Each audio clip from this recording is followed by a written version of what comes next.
This is Fred Richani of TSC News here with an interview for baseball historians and fans alike. We chat with Last Comiskey author Ken Smoller. He is a standout writer and photographer who covers the history of Comiskey Park, the former home of the Chicago White Sox. He also discusses his Stadium Vagabond blog, featuring his photography from attending over 2,500 events and stadiums. Can you talk a little bit about Last Comiskey and how this book came about?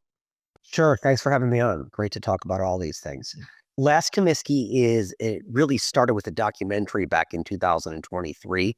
A first-time documentarian named Matt Flesh put out a call for photos and videos on social media. And during COVID, had started the Stadium Vagabond sports travel blog and was certainly eager to make a name for myself. But more importantly, I had hundreds and hundreds of photos of old Comiskey Park that I wanted to share in the preparation of his documentary. And, given that the documentary was largely film-based, maybe about 20, 30, 40 photos got included. And after the documentary came out, it got great reviews, great feedback from not just baseball fans, but just Chicago history buffs, sports history buffs. And we tried to figure out some way to make it a permanent keepsake of all the photos that couldn't make the book. I'm someone who has a bookshelf filled of stadium and ballpark photos from throughout the country, throughout the world. And I want to make sure that folks could have something they could look at to see what this great ballpark looked like that we lost 35 years ago now.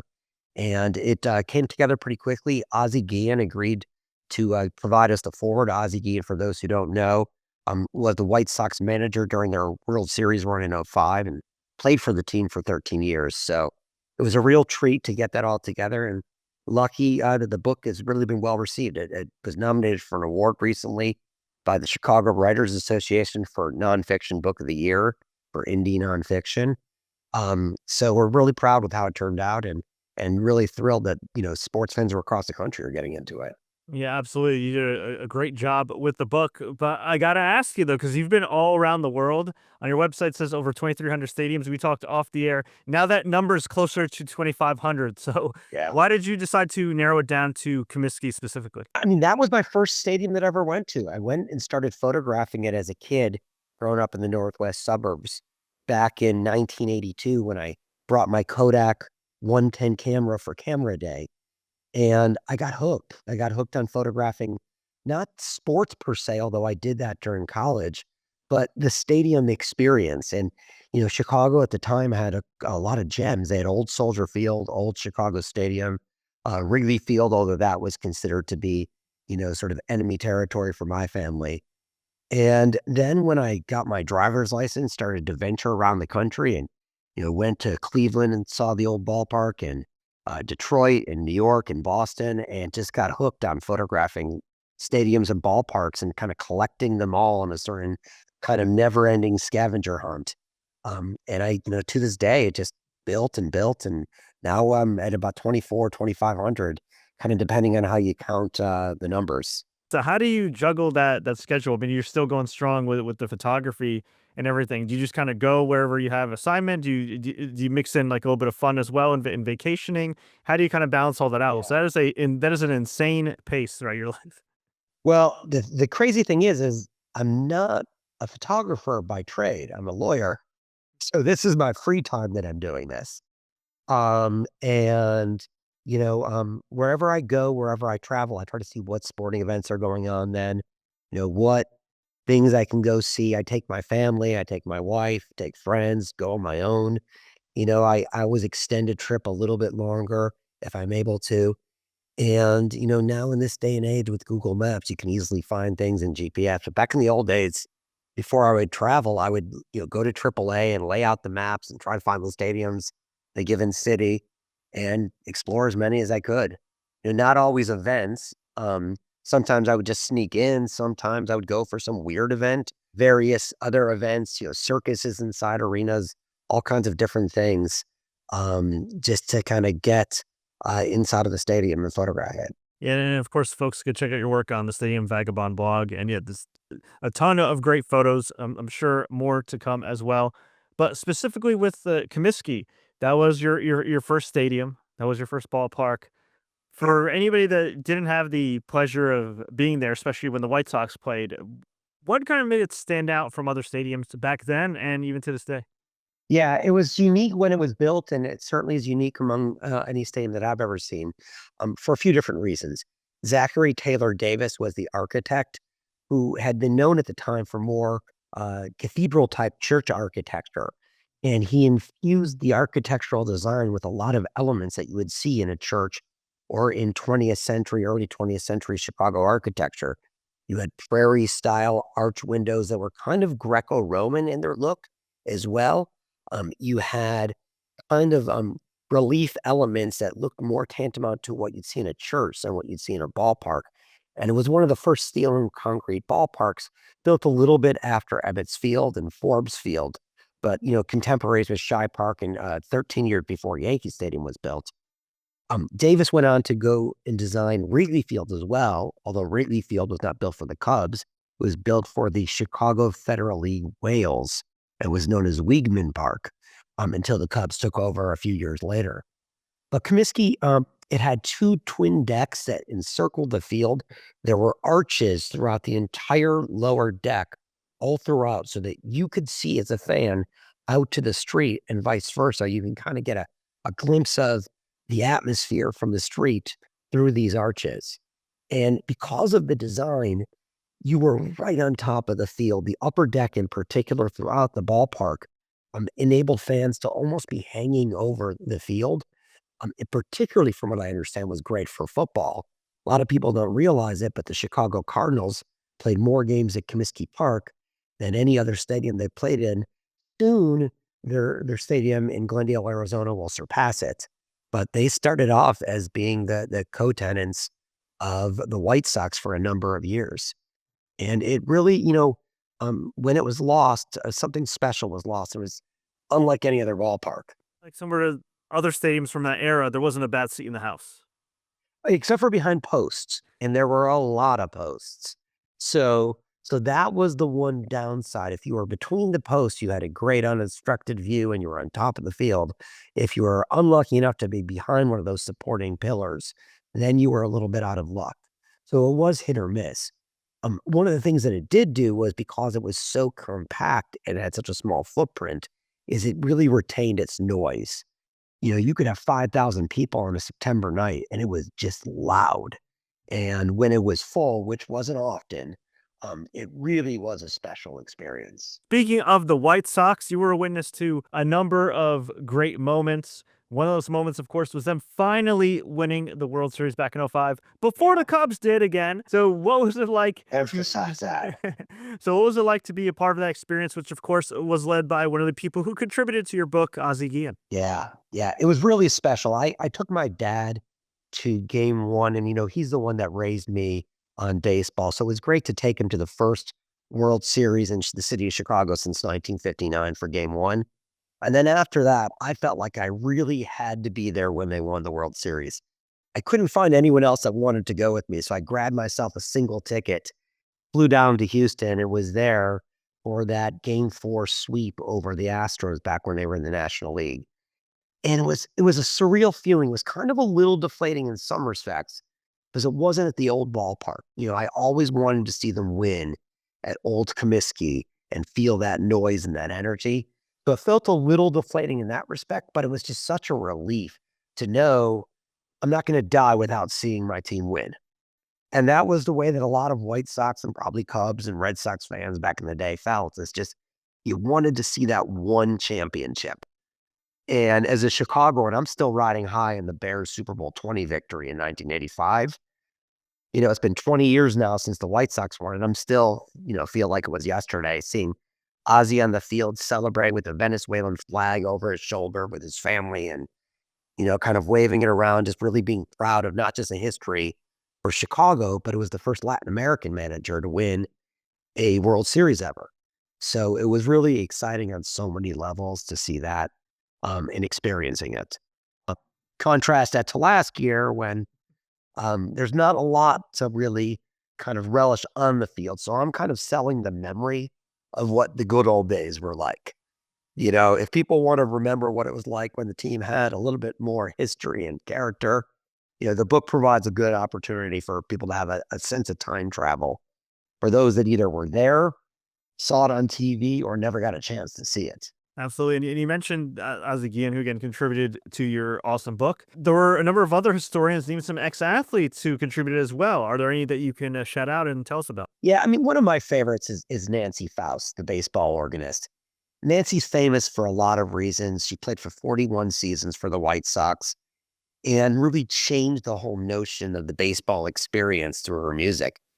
She was the first one to have pop music in the ballpark as opposed to sort of like da da da da da da charge or something like that. She would take popular top 40 songs and play distinctive ones for each player, creating the notion of what a walk-up song is that is so popular today. Her first one was for Dick Allen, for whom she played Jesus Christ Superstar. Because at the time that was a big, Broadway hit and the soundtrack was big, and she felt like that's what Dick Allen was a superstar.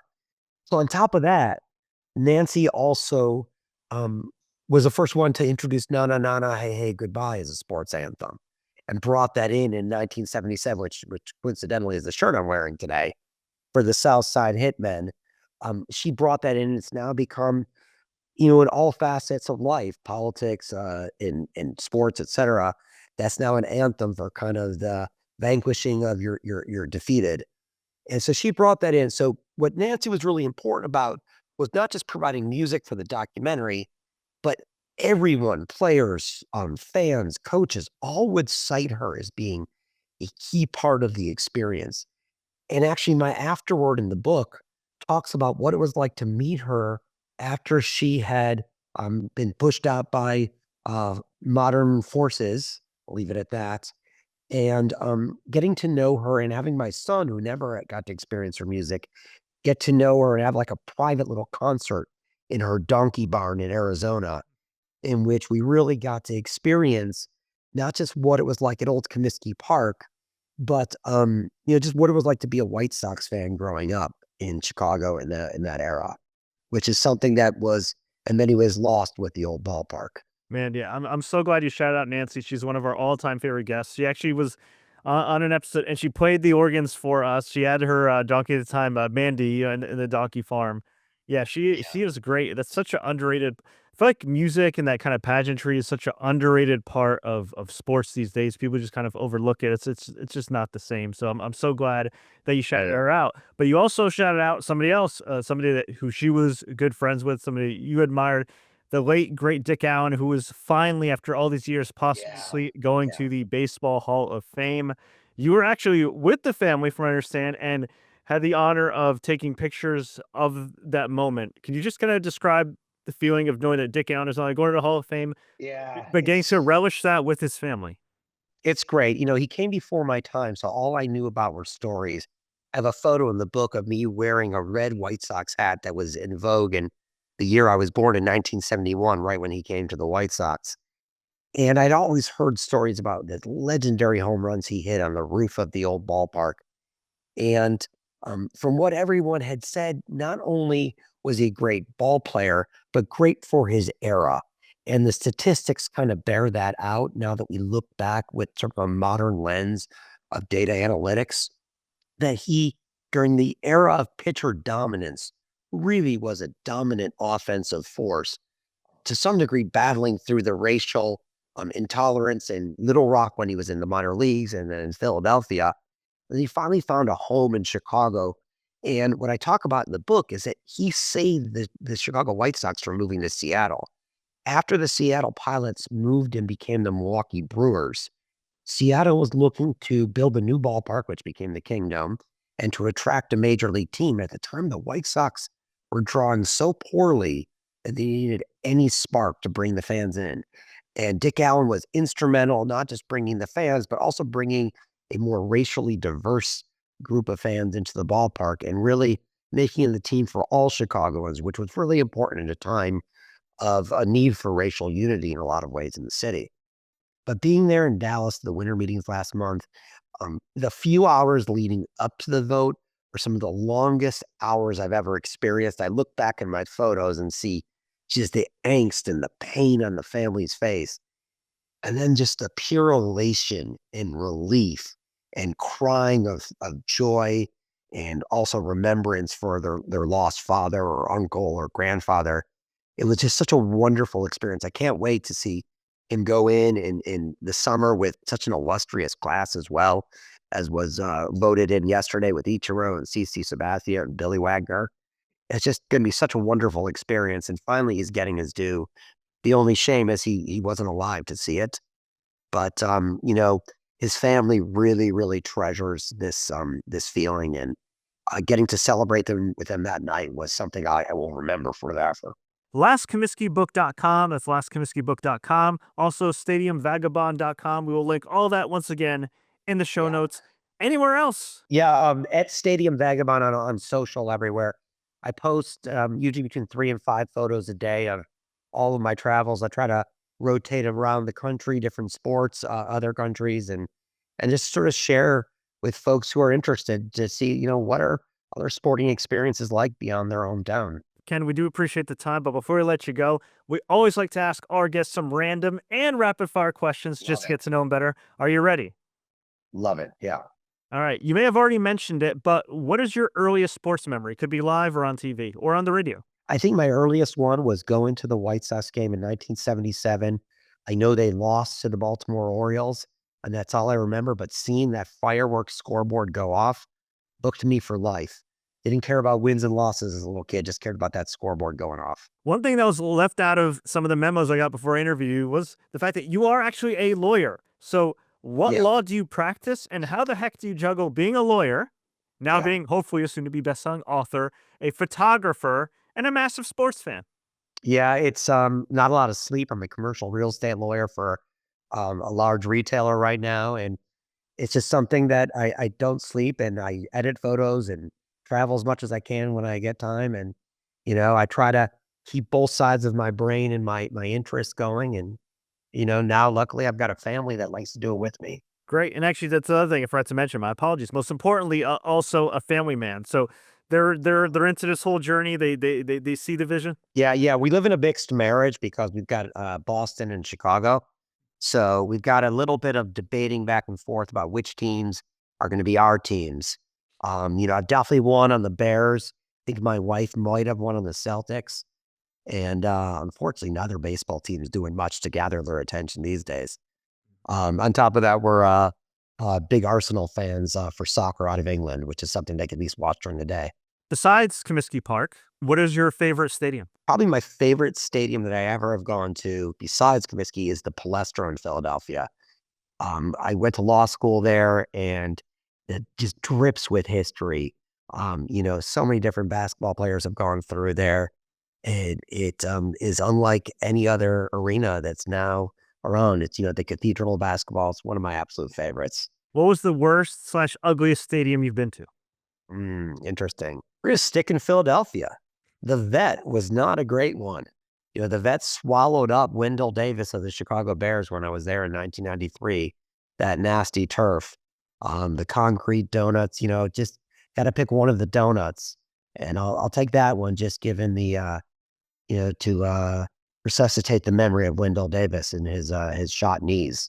Now, from what I understand, you of course were in Chicago. You mentioned to me off air you lived in New York City. You also, of course, are in Massachusetts. But based on what I saw on your website, you also got to actually cover a lot of the Fab Five in person. Yeah, I went to Michigan in undergrad, and I got to cover the Fab Five for their first year, and I got to cover Desmond Howard's Heisman Trophy year, and that was in 91 and 92, those 2 years. And it, gave me an introduction to what it was like to cover big time sports. Decided it was amazing, but that I probably wouldn't be able to support a family on it, and decided to go, straight and boring and become a lawyer. But I got to cover the Final Four, from the court when I was a high school junior, the night before an econ exam. So really, got to sort of whet my appetite for going to different stadiums at that point. I would imagine, as somebody who had literally a front row seat, there was a whole lot of controversy stemming from that phantom timeout and everything else, right? Yeah, I was there as a fan my senior year, and I had an Eric Montrose, may he rest in peace, voodoo doll that I was holding that I got in New Orleans at the Superdome.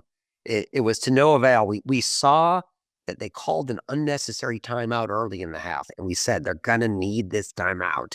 And sure enough, they needed that timeout. And I'm still haunted Now, I guess that would be 33 years later. I'm still haunted by that one memory. If I'm going to Chicago, I'm looking for a hidden gem. What are you telling me to go to? Got to go to the Wiener Circle. You got to go to the Wiener Circle. It's some of the best hot dogs, fries around, but more importantly, it is a legacy of comedic roasting all the time, both directions, all directions. It's always got a pulse. It's always got an energy. I've yet to get there during this current trip to Chicago, but every time I go there, I always make sure to say hi to the folks there. Another topic that might be a little controversial. We mentioned Dick Allen before and how it was long overdue that this icon is now going to be in the Baseball Hall of Fame. Are there any Chicago White Sox players off the top of your head that you feel like have been snubbed that do belong in the Hall? I think Mark Burley. I mean, just yesterday we found out that he's not making it, and I took a look on a lot of different ballots of various sports writers, and he's not on there. I think his statistics hold up really well with his peers. I think his innings eating was just unlike anyone else at that time. He was unhittable at points, played on a lot of really bad White Sox teams who did not give him a lot of run support. So that's really who I think deserves to get a lot more notoriety than he did. He's a quiet, soft-spoken guy, and that went against him to some degree. Of course, with the Last Comiskey, you don't just cover all the events that you've gone to, but also the history of the actual stadium. So, in doing your research, was there any event or events that were very unique for that type of venue? Yeah, I mean, one actually is for the folks in New York who may or may not remember it, but in the final year, on the birthday of the ballpark, July 1, 1990, Andy Hawkins pitched a no-hitter against the White Sox, yet lost 4-0. It was a windy, high sky kind of day where the sun was kind of piercing the eyes of the outfielders, and Jim Leyritz and Jesse Barfield botched 2 fly balls after a few walks, and the White Sox, who did not have a hit, won the game. It was since changed from being an official no-hitter because Fay Vincent and all of his cohorts decided that you need to pitch now 9 innings to be a no-hitter. But it was a real surreal experience to celebrate the other pitcher, yet still be happy that the team won. You know, he got interviewed by Tom Seaver on the field for, I think it was the Fan at the time. Um, and you can kind of see just the frustration coming out of his face from this moment that was unlike any in baseball history for, I think, about 100 years since the last time that had happened. That is wild, and that is kind of lame that this poor guy. There's not technically have I was lucky enough to be there with my camera that day, and I almost didn't make it in because I was mistakenly taken to Comiskey jail that day because it was bat day, and I didn't realize that I was too old for one of the free baths, and someone thought I was trying to swipe it, grabbed me by the arm, took me to Comiskey jail, interrogated me, and let me go just for game time, and I got to witness history right thereafter, and luckily I had my camera with me. Hey, and you live to tell about it, so luckily you're good. Yeah, I got out of Comiskey jail. Hey, they might have your fingerprints somewhere though, but it's all right. You're good.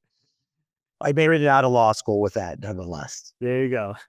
And as far as any other events, non-baseball events, what are some of the most unique events that you had the opportunity to cover, to photograph, and just in your research at Comiskey as well? Like, is there anything that was run there that was kind of out of the norm? Yeah, yeah. I'll start with the first question. I've done a lot of really cool events. I've gone to see Lucha Libre in Mexico City. I've seen hurling in Dublin and sumo wrestling in Japan. But most recently, just this last Christmas period in London, I got to see one of the coolest events, seeing World Championship darts at Alexandra Palace. It's called Ali Pali in North London. Every night, 3,500 people go there. There's 2 sessions a day for 17 days. 90,000 tickets were sold out in 15 minutes. The average number of beers consumed per patron is 11. Now, my kids didn't have any, so that means people are drinking more than that. Um, on top of that, everyone dresses in costumes, silly costumes to kind of match their friends. I saw a bunch of Oompa Loompas and Charlie and the Chocolate Factory. I saw a bunch of women dressed as crayons. I saw A bunch of men dressed as nuns with pitchers of beer in their hand. They sing, they chant. It's just a festive atmosphere for 3 hours long. It's broadcast all over Europe on Sky Sports and other networks. It was one of the coolest events for a sport that you normally just play in a pub in the basement in the back. And it was just so much fun to see kind of British culture through a completely different lens than you would get at any other event in your time in England. I definitely need to go to that. That sounds fun. So, did you feel left out because you didn't dress up? No, I wasn't allowed to dress up actually in the section I was in because I got a last minute VIP ticket from someone I met who promotes it that I met in New York 9 years prior. I was very lucky, but the downside was no quote unquote fancy dress, which means costume. My son was prepared. He was ready to go with his Toy Story robot costume, but alas, we had to dress somewhat conservatively. What is your most awkward moment as a photographer? Difficult moment was when I went to go photograph the Barcelona soccer stadium in Camp Nou in 2002, I think it was. And this was still when it was filmed.